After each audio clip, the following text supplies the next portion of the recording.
What's going on, everybody? Welcome to another edition of Acts of Creation. And in this week's lesson, we're going to talk some warm-up exercises and some nonsensical exercises. And really, we're going to be looking at some just chromatic warm-up exercises.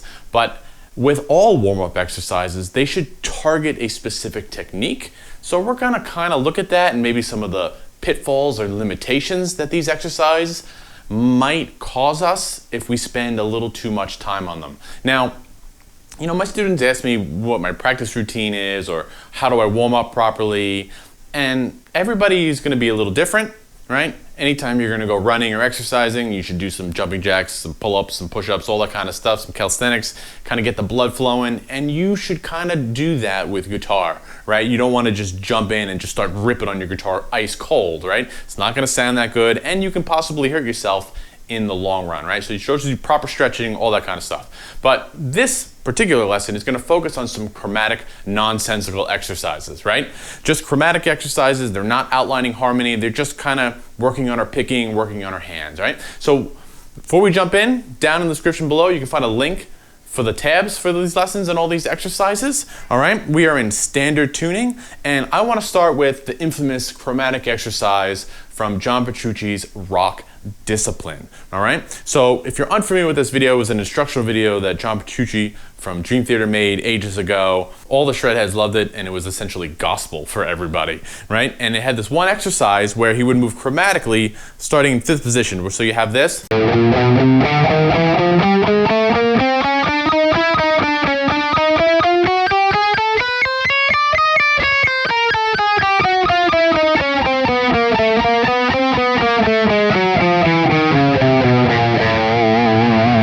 So I know that seems long and complicated, but conceptually it's actually really simple, right? It's ascending 1, 2, 3, 4. We're starting in 5th position. You're playing 4 notes in a row. You're going up 4 strings. Like that. As soon as you get to that 3rd string and you go up, you're going to slide up 1 fret, go backwards, and then slide up 1 more fret on 7 and go and continue the rest of the way up. Right? So it's ascend to the 4 strings, slide up, keep going. So you have this.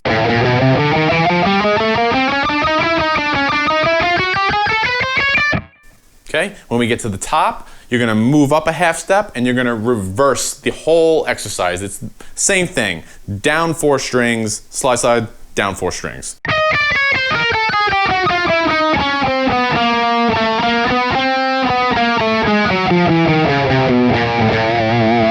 Right? Hopefully that makes sense. Now, you watch that video, Petrucci starts.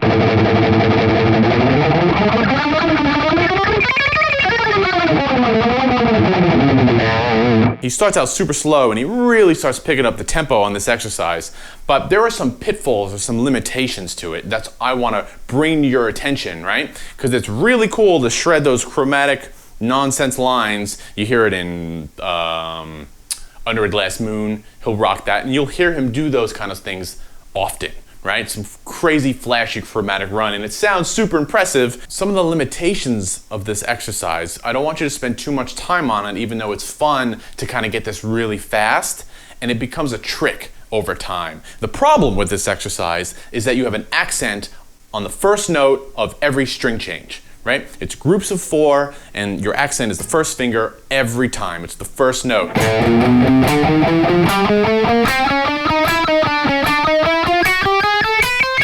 Right, so your hand is always going to accent the first one. You're playing groups of 4, so your brain is telling your hand it's in groups of 4. You can kind of as you go through it, and that's fine.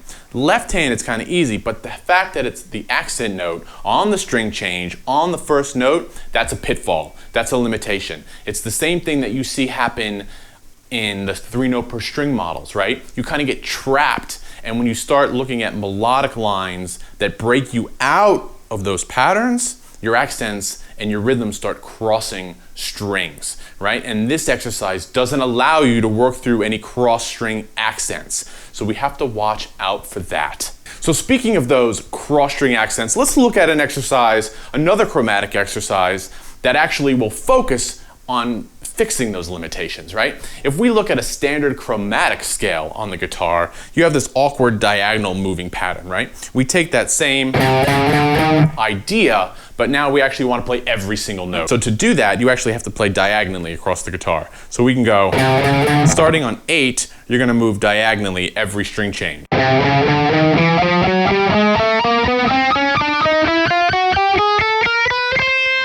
And that's how you play the chromatic scale, right? So it's 8, 1, 2, 3, 4, 7, 6, 5, 5. Now your G string and your B string are on the same fret. That's the tuning of the instrument if you want to know why. And then you're at 4 on the high string. So it's 8, 7, 6, 5, 5, 4.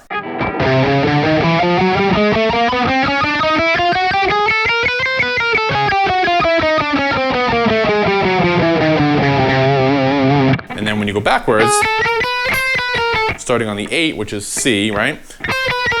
Now it's 9, 9 on the back.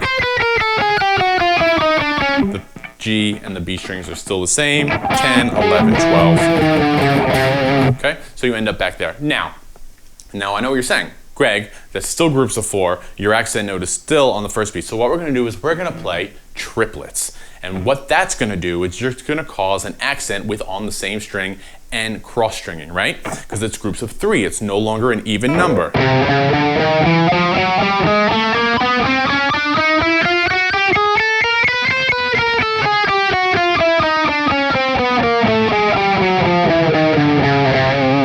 Like that, right? So your cross-stringing accent is in a different place. It's not always the first note, the first finger on the string chain.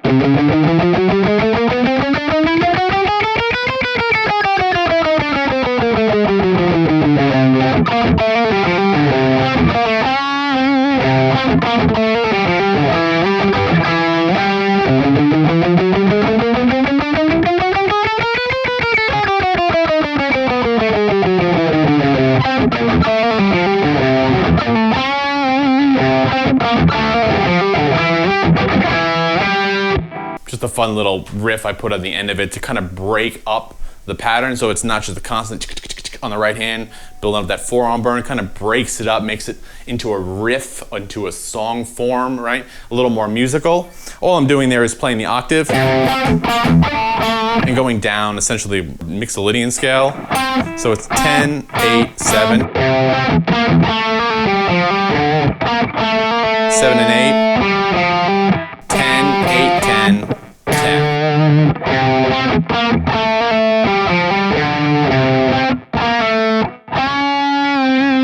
Bend that 10. Octave 7 and 10. Just a cool little tag I put on the riff, kind of breaks it up, gives you a chance to take a breath from your picking, all right?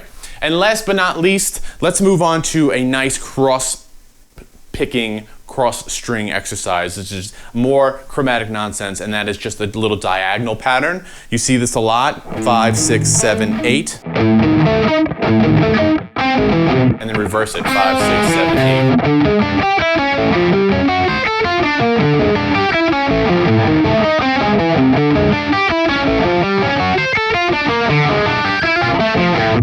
Right? Really fun. You can do, again, it's really good for your picking. I would palm mute all of these, really, play with distortion. Don't play with a lot of effects on your guitar. I was gonna say delay, like delay and reverb and stuff like that. That masks, right? When you're working, masks your mistakes, and you want it to be dry and rough, right? You want to feel the pain as you go through this kind of stuff.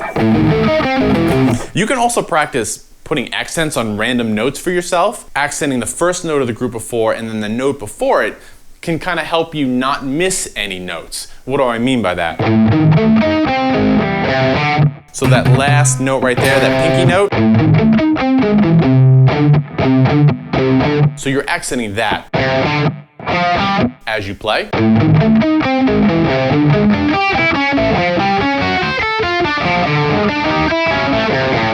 And sometimes that helps you, again, not miss any notes.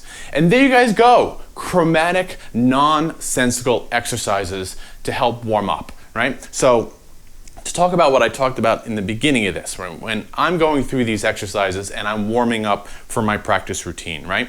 I don't just set a timer and do 10, 15 minutes, I'm gonna do these exercises, blah, blah, blah. Right? These exercises should target a specific technique, and usually I'll use one or two of them to kind of warm up, and then I'll go play something, and then I'll come back and I'll do it a little bit more. I'm a little warmed up, I can do it a little faster, I can do it a little more intense, and to kind of push the technique, right? But again, you don't want to spend too much time on this or necessarily anything when you're practicing your guitar. All right, so there you guys go. Some great chromatic, nonsensical warm-up exercises. If you want those tabs, down in the description below, you can find the link for those. And as always, let me know what you come up with. Until then, I'll see you next time.